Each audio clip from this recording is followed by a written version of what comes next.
आज के इस एक्सप्लेनर में आपका बहुत बहुत स्वागत है। आज हम एक बेहद दिलचस्प कहानी डिकोड करने वाले हैं। हम बात कर रहे हैं हरियाणा के बहल की, एक ऐसा शहर जिसने अपनी रेतीली और भौगोलिक सीमाओं को पूरी तरह से पीछे छोड़ दिया है और आज अकादमिक संस्थानों का एक बहुत बड़ा और प्रमुख क्षेत्र केंद्र बन चुका है। स्रोतों के इस विश्लेषण में हम समझेंगे कि आखिर एक रेतीले सीमावर्ती गांव से एक मॉडर्न एजुकेशनल हब बनने तक का ये जादुई सफर कैसे तय हुआ। जरा इस विरोधाभास को देखिए। हमारे डेटा के अनुसार 1990 के दशक से पहले ये सिर्फ एक आम कृषि प्रधान गांव था, जिसकी पहचान केवल धूल भरी आंधियों और खेती तक सीमित थी। और दूसरी तरफ आज का बहल, एक पूरी तरह से आधुनिक और चहल पहल वाला एजुकेशनल हब। ये कोई रातों रात हुआ चमत्कार नहीं था। तो सवाल ये है कि दशकों से शांत पड़े इस रेतीले इलाके में ऐसा क्या हुआ जिसने इसकी पूरी किस्मत ही बदल ली। तो चलिए कहानी की शुरुआत से एक रेतीला सीमावर्ती शहर। अगर हम नक्शे पर देखें तो बहल की लोकेशन अपने आप में काफी चुनौतीपूर्ण रही है। भिवानी जिले की ये तहसील राजस्थान बॉर्डर के बिल्कुल सटकर बसी हुई है। जरा दूरियों पर गौर करें, ये भिवानी शहर से लगभग 55 से 60 किलोमीटर दूर है और राजस्थान के राजगढ़, जिसे सादुरपुर भी कहते हैं, वहां से बस 20-22 किलोमीटर की दूरी पर है। मतलब मुख्य प्रशासनिक केंद्रों से काफी दूर, एकदम एकांत सीमावर्ती इलाका। और यही बात इसके आज के विकास को और भी ज्यादा असाधारण बनाती है।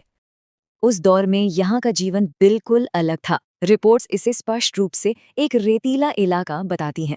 1990 के दशक से पहले यहाँ की पूरी कहानी रोजमर्रा की सामान्य खेती बाड़ी के इर्द गिर्द घूमती थी। रेत के बड़े बड़े टीले और उन्हीं के बीच कड़ी मेहनत करते लोग। सच कहें तो ये कोई ऐसी जगह नहीं थी जिसे देखकर लगे कि भविष्य में यहाँ कोई आधुनिक शहर बसने वाला है। लेकिन फिर आता है वो समय जिसने सब कुछ पलट कर रख दिया। भाग 2, 1990 के दशक का निर्णायक मोड़। दशकों तक एक साधारण गांव रहने के बाद 90 के दशक में यहाँ एक बहुत बड़ा बदलाव आया।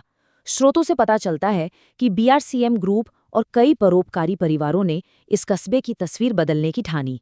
और ध्यान देने वाली बात यह है कि ये कोई सरकारी योजना नहीं थी, ये एक मजबूत परोपकारी विजन था।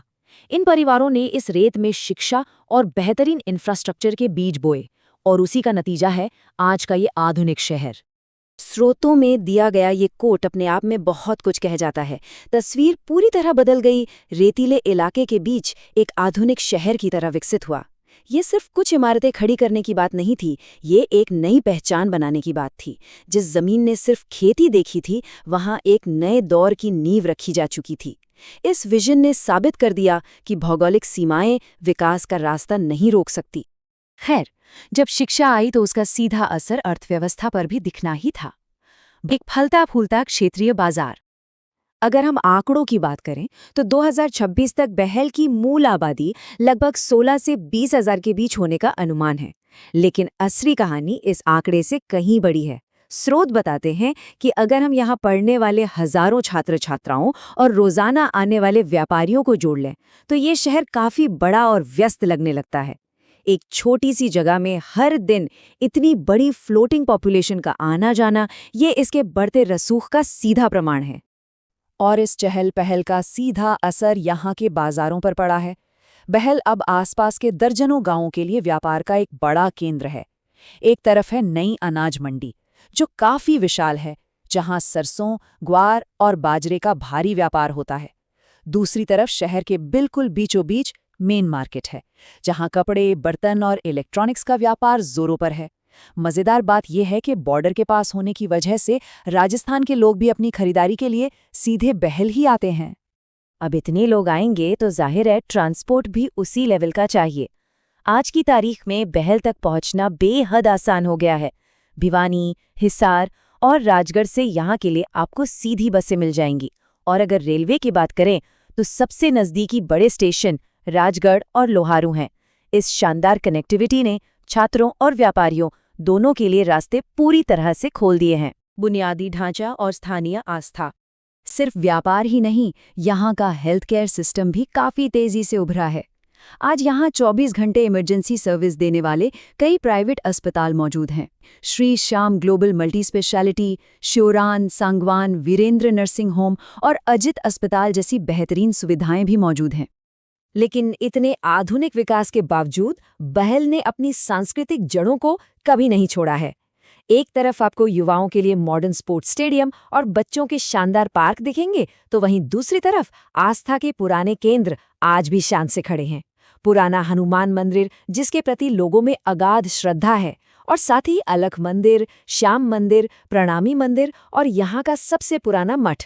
ये सब दिखाता है कि कैसे एक शहर अपनी परंपराओं और आधुनिकता को एक साथ लेकर चल सकता है। और अब हम आते हैं इस कहानी के सबसे अहम हिस्से पर, जिसकी वजह से बहल को उसकी नई पहचान मिली। भाग 5, हरियाणा का शैक्षिक नखलिस्तान। बीआरसीएम के इंजीनियरिंग और लॉ कॉलेज के कैंपस अपनी हरियाली के लिए काफी मशहूर हैं। स्रोत इन्हें हरा भरा और बेहद सुंदर बताते हैं। अब जरा शुरुआत की उस बात को याद कीजिए। एक रेतीला इलाका, चारों तरफ उड़ती रेत के बीच इन विशाल हरे भरे परिसरों का होना एकदम किसी जादू जैसा लगता है। इसीलिए इसे ओएसिस यानी नखलिस्तान कहा जाता है। सूखापन पूरी तरह से हरियाली और ज्ञान में बदल चुका है। यही वो बड़ा कारण है कि आज पूरे हरियाणा में बहल को शिक्षा की नगरी के नाम से जाना जाता है। ये कोई छोटा मोटा एजुकेशनल सेटअप नहीं है, ये एक पूरा का पूरा इकोसिस्टम है। एकेडमिक संस्थानों का एक बहुत बड़ा क्षेत्रीय हब। यहाँ नर्सरी स्कूल के छोटे बच्चों से लेकर पीएचडी करने वाले स्कॉलर्स तक के लिए बेहतरीन संस्थान मौजूद है। सोचिए, एक आम सा सीमावर्ती गांव आज पूरे इलाके का सबसे बड़ा एजुकेशनल पावर हाउस बन चुका है। वाकई काबिले तारीफ है। और यहीं से हमारे सामने एक बहुत ही गहरा सवाल खड़ा होता है। अगर एक मजबूत विजन और पक्का इरादा एक रेतीले गांव को शिक्षा की नगरी और एक जीवन नखलिस्तान में बदल सकता है, तो हमारे आसपास ऐसे और कितने कस्बे होंगे जो अपने उस एक टर्निंग पॉइंट का इंतजार कर रहे हैं। सोचने वाली बात है ना, कि कैसे जमीनी स्तर पर किए गए सही प्रयास किसी भी जगह का पूरा भविष्य बदल सकते हैं। आज के इस एक्सप्लेनर में हमारे साथ जुड़ने के लिए आपका बहुत बहुत धन्यवाद।